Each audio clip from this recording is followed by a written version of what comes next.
Hello friends, Mandar here. I'm back with another video. Most of my subscribers are in the process of getting their green card. They are actually waiting for their green card and are on some non-immigrant status in the United States. One day you are going to get your green card. Wouldn't you agree? What after that? How is your life going to change after that? What are you going to do after that? So let's talk about it. I will also cover some important questions or common questions for the people who are in the process of adjustment of status. So stick around until the end, don't miss it, and let's get started. If you haven't already noticed, I have a fundraiser going on. It is right below the video if you are watching it on your mobile, or you would see at the top right hand corner if you are watching the video on your computer. Now this fundraiser is for the underprivileged children in India so that they can get some education.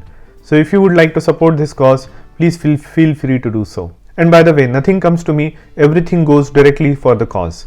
I'd also like to mention that none of my videos have any sponsorships. So if you'd like to support this channel, please hit the like button because that really helps the algorithm spread this video across the YouTube. And also consider subscribing to my channel so that you will get the notification as soon as I create some interesting videos.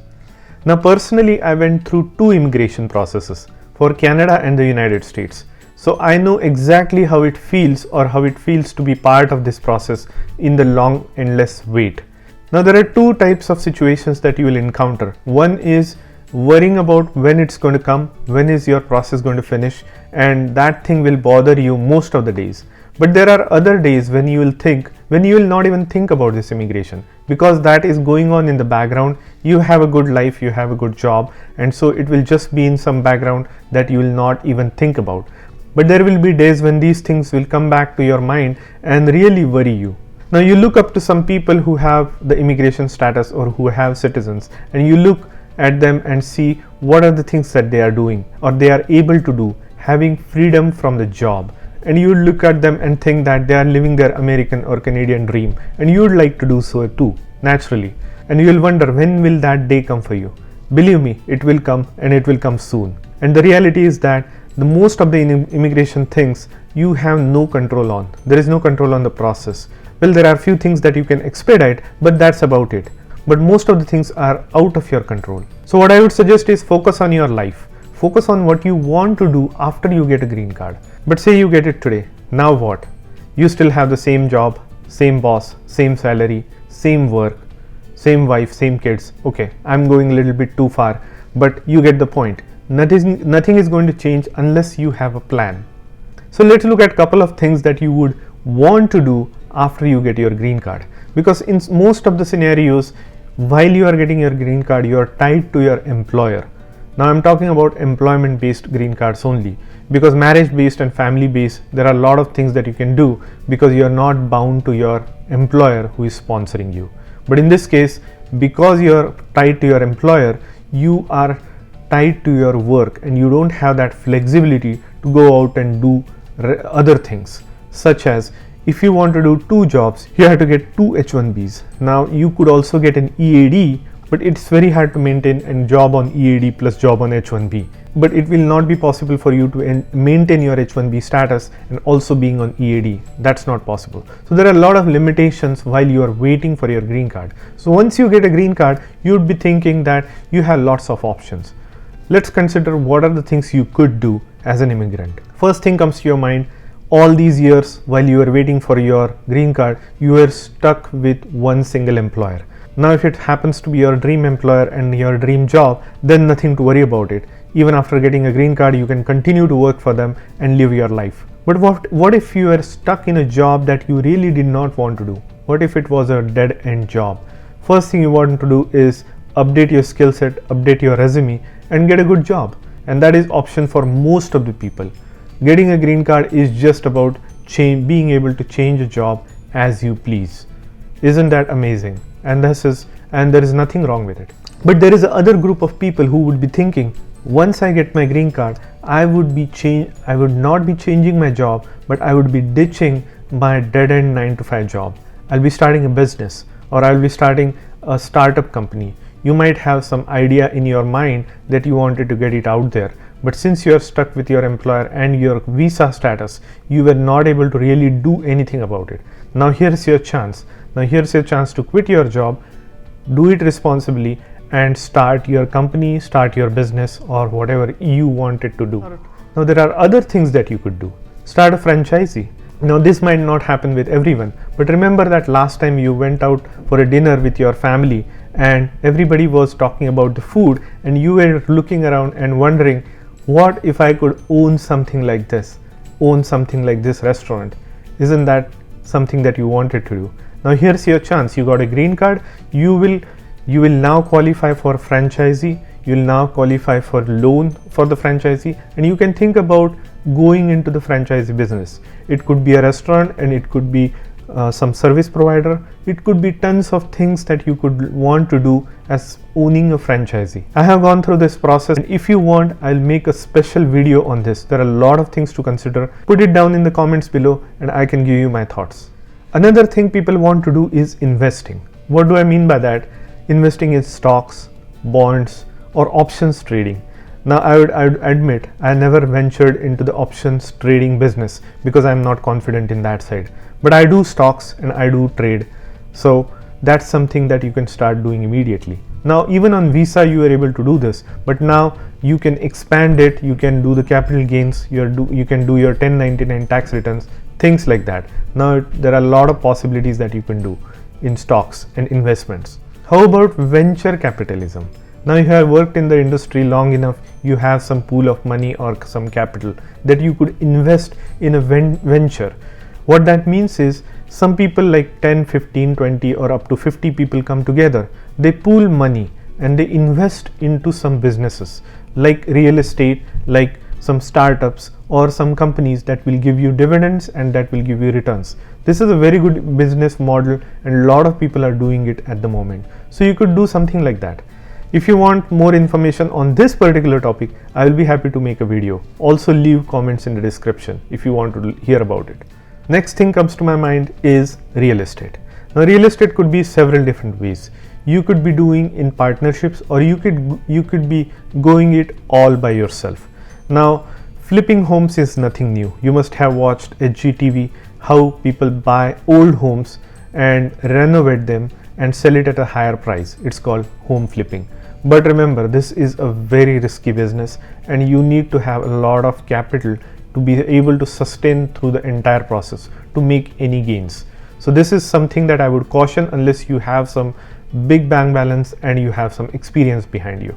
Another real estate investment that you can do is buy some rental properties. It could be business rental properties or they could be your home rental properties. I can talk at length about this rental property investment topic. If you want to know about it, let me know in the comment section below. Another thing that is trending is crypto. Do you want to invest in crypto? Do you know about crypto? Do you know what crypto is? If you want me to talk about it, I can make a special video on it.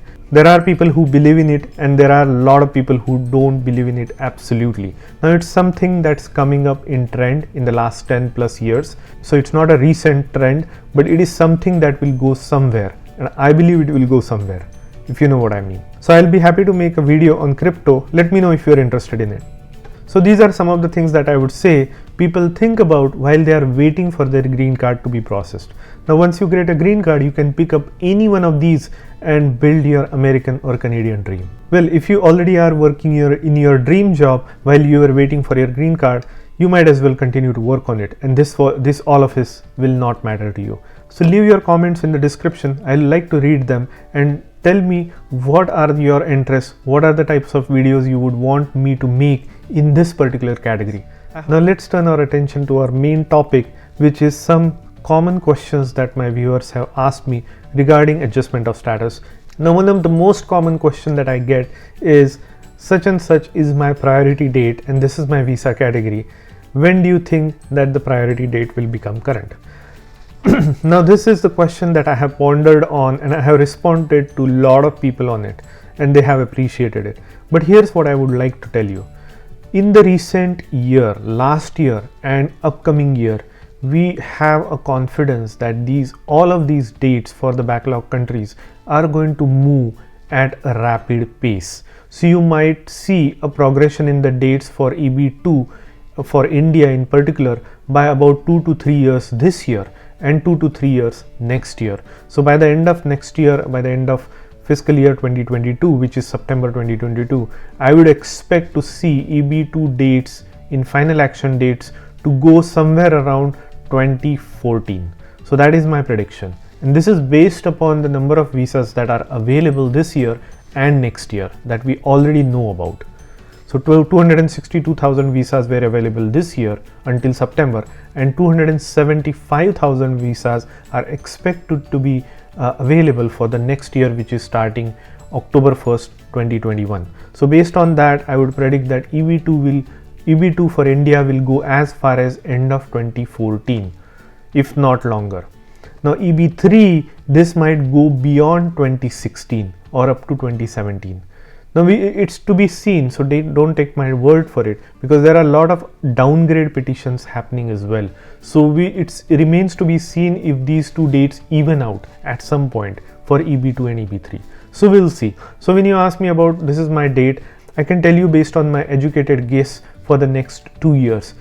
Beyond that, it's anybody's guess. Now the second question is also important, which is my priority date in final action date chart is current. This is for employment based category. When do you think I'll get my green card? So now here's the thing. In the recent times, as we have heard from Charlie, there have been attempts made to expedite the process. For example, the interview waivers are becoming more and more common. I have hard evidence by people telling me that they have got their green card recently without having to go through the interview, which was in place in the last 3 years. Second thing that is happening is even the biometric are being waived.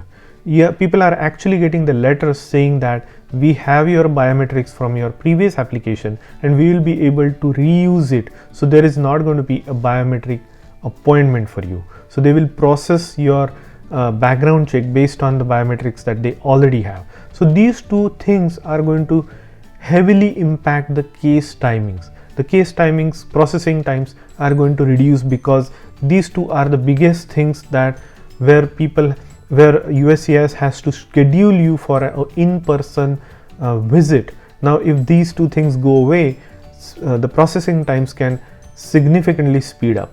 I would also say that we have seen a flood of applications in the last year and in the last 6 months, and that is going to continue to happen. So although attempts are being made by waiving the interviews and biometrics to reduce the processing time, the sheer volume of incoming case is still going to bog down USCIS, and it's still going to create an adverse effect on the processing times. So even if your date is current, expect to see at least 8 to 10 months of processing time until you finally get your green card.